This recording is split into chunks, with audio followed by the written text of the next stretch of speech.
오늘 하나님 말씀의 제목은 땅에 떨어져 죽은 미랄처럼입니다.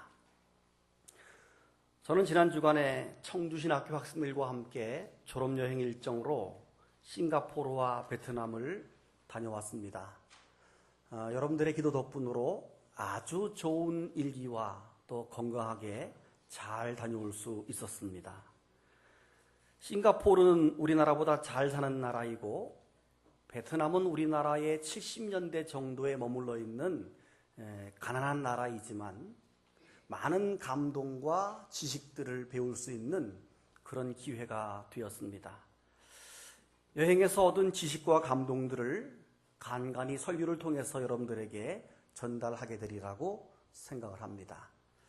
그 중에 하나, 역시 한류 열풍이 대단하다 하는 것입니다. 싸이의 강남스타일을 비롯해서 우리나라 드라마가 여전히 인기가 있었고, 그 중에서도 대장금의 주인공 이영애의 인기가 아주 좋았습니다. 저도 모르는 아이돌 가수 이름들을 그 사람들이 더 많이 알고 있고, 탤런트 한국 드라마를 저보다 더 많이 보고 있었습니다. 우리 일행들이 대한민국 국민이라고 하는 것이 참 자랑스럽게 여겨질 정도였습니다. 특히 베트남 여성들은 한국을 여행하거나 또 한국 남자와 결혼하는 것을 아주 꿈으로 생각을 합니다. 그래서 여행 일정 중에 이제 발 마사지를 하는 일정이 있는데, 저의 발을 마사지하는 친구가 여자아이가 아주 앳돼 보여서 몇 살이냐 그랬더니 한국말을 잘하고 똑똑해요. 22살이고 대학생이랍니다. 그래서 나도 한국에 너보다 큰 자녀가 있다 그랬더니 그때부터는 아빠 이러더라고요. 근데 그 아이가 26 남자라고 그랬더니 그때부터 시아버지 이러더라고요. 그래서 졸지에 베트남 아가씨를 며느리 삼고 올 뻔했습니다. 그 정도로 베트남 여자들에게 한국이 꿈이고 참 대한민국이 참 인기가 좋다 하는 생각을 했습니다. 오늘 성경 본문에서도 예수님의 인기가 아주 높은 장면이 지금 묘사되고 있습니다. 요한복음 12장 정도에 와서 예수 그리스도에 대한 관심이 온 나라 안에 가득하고 사람들에게 가장 인기 있는 소식과 인기 있는 사람이 바로 예수님이 된 것입니다. 그래서 누구든지 예수를 한번 만나보고 싶어하고 어떻게 해야 예수를 만날 수 있을까 많이 사람들이 막 노력을 하는 그런 분위기였습니다. 왜냐하면 지난주에 요한복음 11장에서 나사로가 죽어서 썩어서 냄새가 날 정도였는데 그 사람을 살리는 그런 기적이 일어나서 베다니 마을을 중심으로 막 소문이 퍼져나가니까 그 소문 때문에 예수가 누구냐, 예수를 만나자 막 사람들이 예수님에 관해서 궁금하고 만나고 싶었습니다. 그래서 예수님은 수많은 사람이 찾아오기 때문에 밥을 먹을 겨를도 없었고, 그러니까 제자들은 덩달아 신이 나서 이제 뭔가 이루어지는가 보다, 우리가 모시는 선생님 때문에 뭔가 우리가 출세하는가 보다 막 들떠 있습니다. 그런데 오늘 말씀은 헬라 왕국에서 사람들이 찾아온 것으로 20절이 시작됩니다. 헬라 사람 몇 명이 예수를 만나보고 싶어서 온 곳인데 와서 보니까 유대인들도 예수님을 만날 수 없는데 외국 사람으로서 예수님 만나기가 너무 어렵고 기회가 없는 겁니다. 그런데 이 사람들은 지금 헬라 왕국의 특명을 받고 일부러 그런 목적을 가지고 여기 와서 예수를 만나고자 하는 겁니다. 그냥 신기하고 궁금해서가 아니라 명령을 받고 온 사람이기 때문에 꼭 만나야 되는 목적이 있는 거죠.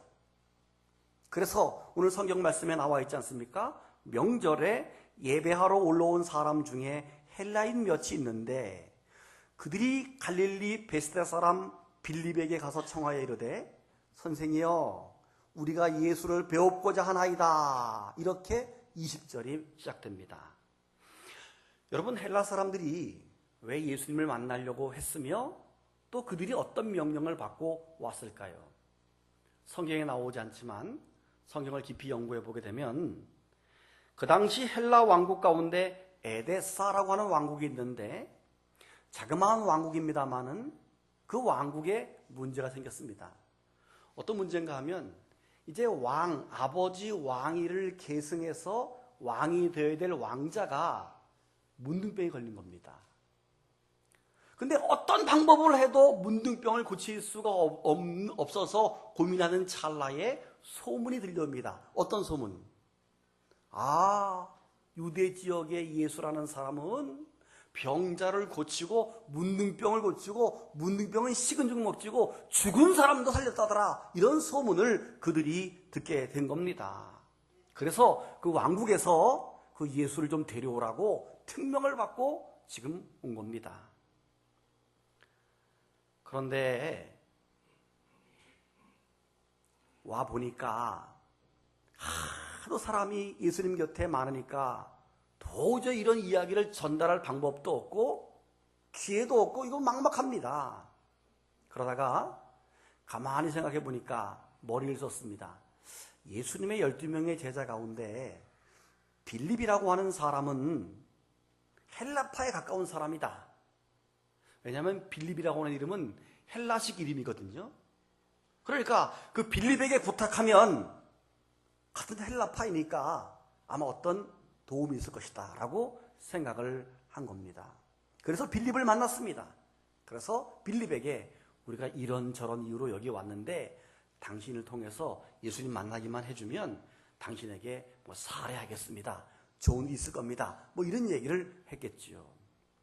그러니까 빌립이 호기심이 생기고 예수님을 연결해서 그 문둥병을 고치는 건 식은 죽 먹이니까 예수님을 소개하고 싶은 마음이 생겼습니다.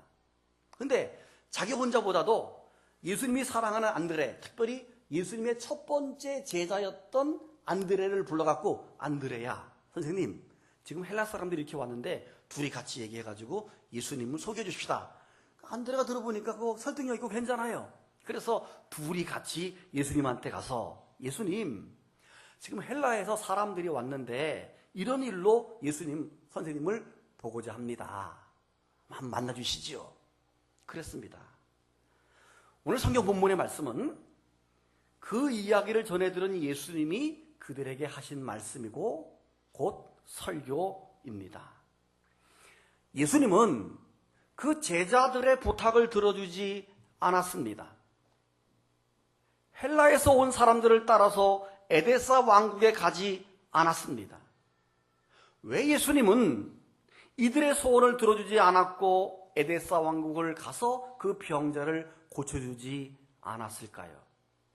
만약에 예수님께서 그들을 따라가서 문둥병을 고쳐주기만 하면 그 헬라 왕국의 엄청난 후원과 물질과 어떤 파워를 가지고 더 힘차게 복음을 증거할 수 있는 길이 보장되는데 예수님은 가지 않으십니다. 그리고 하시는 말씀이 오히려 정반대의 설교를 하고 있는 겁니다. 나더러 오라 하지 말고 그가 와서 나를 따르도록 하라. 이렇게 말합니다. 그러면서 제자들에게 꾸중하듯이 암시적으로 하시는 말씀이 너희들 왜 이렇게 흥분해서 나더러 에데사 왕국을 신방하라고 하느냐. 내가 가는 길은 그런 길이 아니다. 헬라 왕국의 협조를 얻어서 물리적인 파워와 후원을 받아서 복음을 전함으로 하나님 나라를 성취하는 그런 길이 아니다. 내가 가는 길은 정반대의 길이다. 나는 땅에 떨어져 죽을 것이다. 흔적도 없이 없어질 것이다. 마치 땅에 떨어진 밀알처럼 죽음으로 이 세상을 구원하게 될 것이며 하나님 나라를 확장하게 될 것이다. 이런 말씀을 하십니다. 여러분, 우리가 알고 있는 이 생태계의 원리는 죽어야 삽니다. 따라합시다. 죽어야 산다.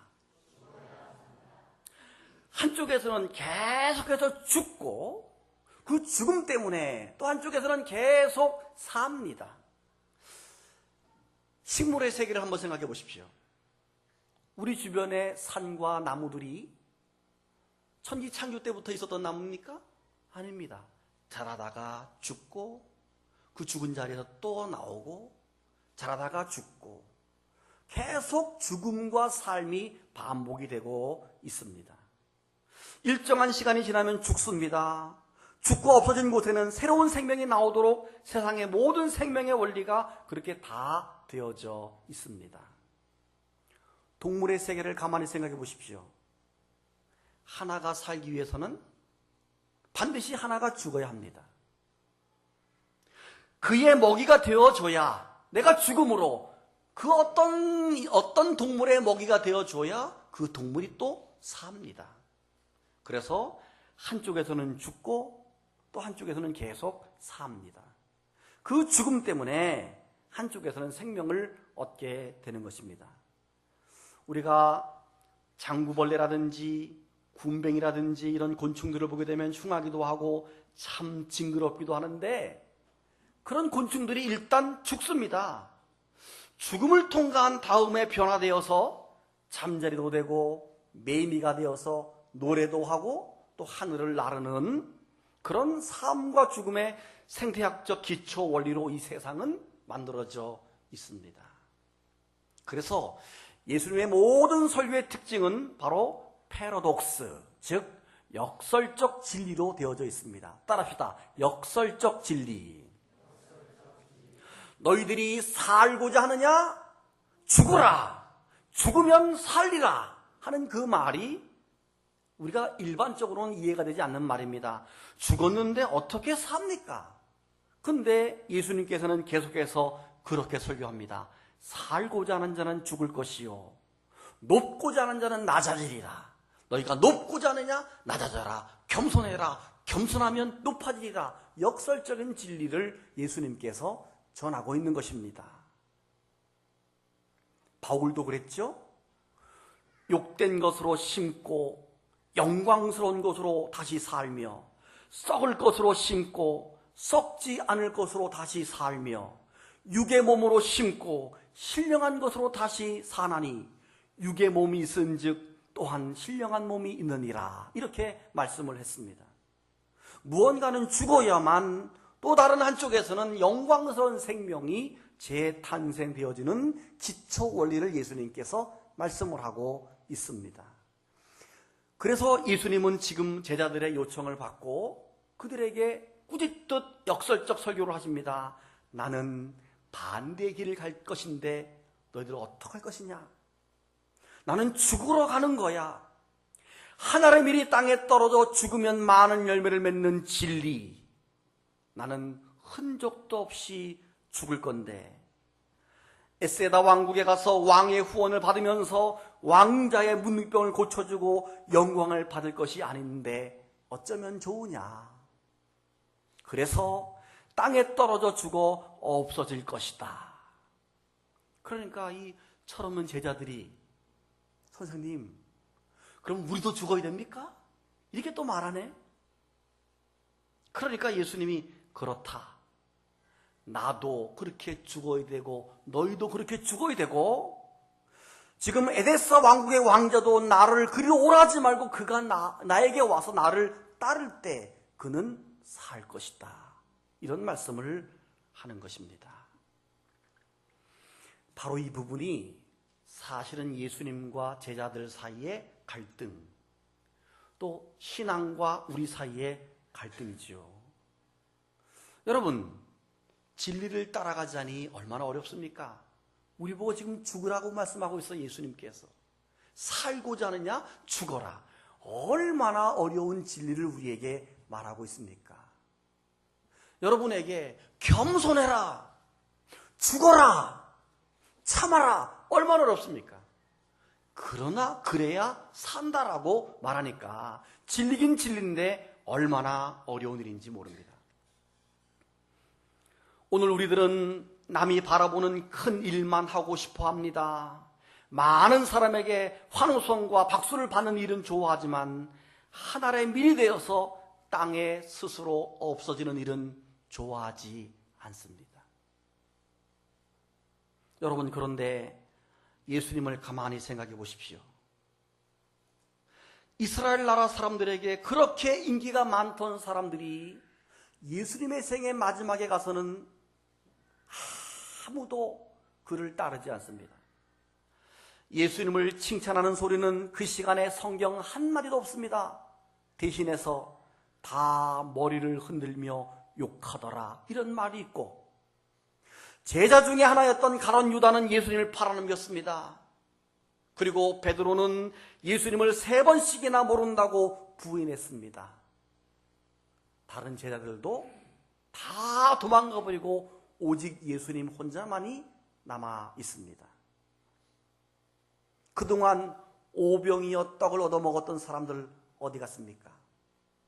그동안 수없이 많은 사람을 고쳐줬던데 그 환자들 다 어디 갔습니까? 오히려 그 수많은 사람들이 돌변해서 예수를 십자가에 못 박아라, 예수를 십자가에 못 박으시오, 강도 바라바를 놓아주고 예수를 십자가에 못 박아라, 못 박아라. 오히려 떡을 얻어먹고 병고침 받고 예수를 따라다니던 그 많은 사람들이 예수님을 떠나버리고 말았습니다. 그동안의 인기와 공로가 다 사라져버리고 말았습니다. 그래서 아무도 돌보지 아니하는 골고다 언덕에 한 알의 밀처럼 예수님은 죽었고, 피 흘려 죽었고 땅속으로, 무덤 속으로 묻히게 된 것입니다. 그런데 그 예수님이 어떻게 됐습니까? 진리는 살아서 죽으면 다시 사는 예수님의 말씀의 진리처럼 예수님이 죽음으로 그 복음의 빛이 오늘날 온 세상에 비치는 많은 열매가 거두어짐을 믿으시기를 바랍니다. 저는 오늘 본문 한 알의 밀이 땅에 떨어져 죽지 아니하면 한 알 그대로 있고 죽으면 많은 열매를 맺느니라 하는 말씀을 읽을 때마다 항상 내 마음에 연상되는 그림이 하나 있습니다. 어릴 적에 농사를 짓던 아버지를 도와서 감자를 심어보기도 하고 감자를 캐어보기도 했는데, 감자를 심을 때는 감자 한 알에 있는 그 눈, 씨눈 있는 부분을 이렇게 돌려가지고 3, 4등분해서 땅에 심습니다. 그 여름이 지나서 가을이 되기 전에 감자를 캐는데, 감자를 캘 때 감자 줄기를 쑥 뽑아보면 거기에 3, 40개의 열매가, 감자가 쑥 달려서 올라오는데, 그 가장 중앙에 그 초봄에 심었던 감자 한 조각이 썩어서 새까맣게 되어서 빈 껍질만 남은 감자 시커먼 그 씨가 같이 딸려오는 것을 본 적이 있습니다. 보셨나요?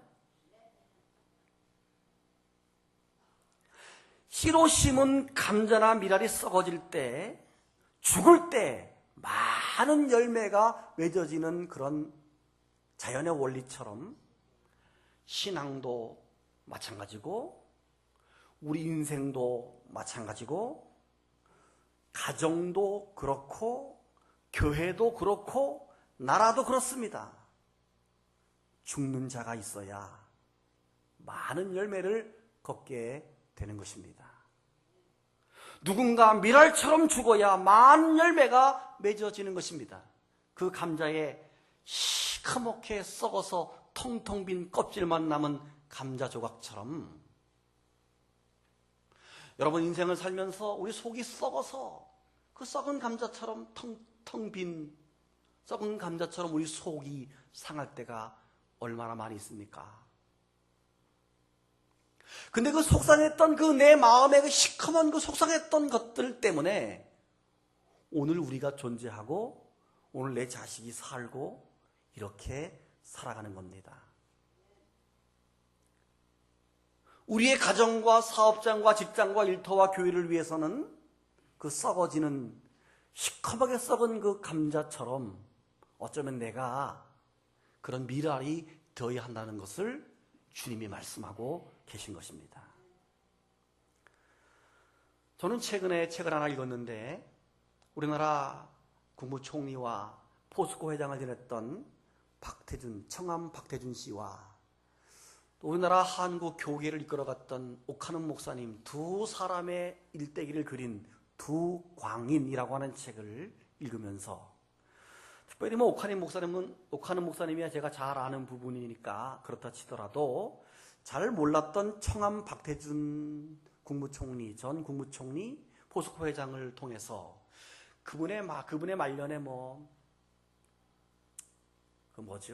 비리, 청탁금 받은 그런 게 있었는데 그분이 죽은 뒤에 다 정리가 됐어요. 그분은 그런 분이 아니다는 것이 다 드러났죠. 그런데 내 마음에 참 깊은 감동을 느낀 것은 뭐냐면 그분은 정말 조국 대한민국이 우리나라가 철강 제1의 나라가 되고 경제 대국이 위해서 정말 자기 인생을 멸사봉공했던 애국자였다 하는 겁니다.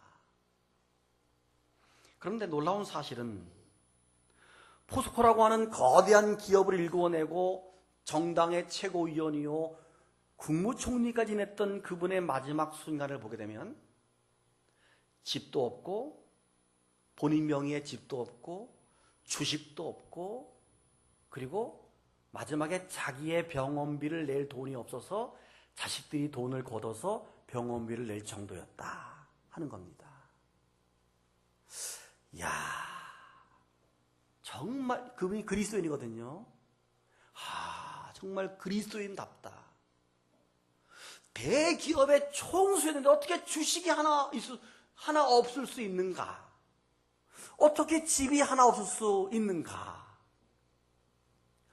이런 분이 있었기 때문에 오늘 조국 대한민국이 있었구나 하는 생각을 제가 하면서 요즘 정치인들 정계에 경제계에 힘 있는 사람들 보면 참 그냥 비리 속에 살고 있는데 그런 분과 어찌 견딜 수가 있겠습니까?